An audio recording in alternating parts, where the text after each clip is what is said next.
газар тариалан дээр нь алдаагүй жил гэж юм байх. Одоо насаараа л тарьсвал бүгдээрээ л тэгэл. Энэ жил бол тэгсэн бол тийх байжтэй гэл. Тэгэл хийж байгаа юм шиг. Ер нь яг энэ хөнгөлтөө зөйл бол олгож байгаа юм л. Хугацаа нь арай жоохон богиндоод байгаа. Нэгээс 2 жилийн хугацаатай, 1 жилийн хугацаатай.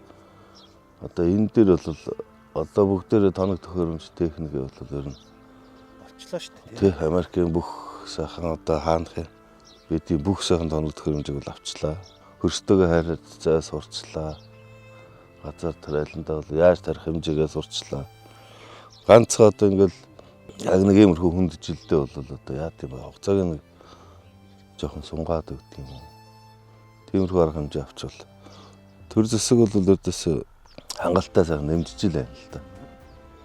Яг нэг шийдвэрүүд л нэг жаахан хоцорж гараад байгаа. Эргээ төлбөрийн нөхцөл дээрээ л бүгдээ баларчаад байгаа. Тэр төлбөрийн нөхцөлийг одоо уян хатан байлгах уу яах вэ те? Хугацааг нь одоо нэг 2 жил гээл 4 жил 5 жил ч юм уу те. Тодорхой хэмжээний.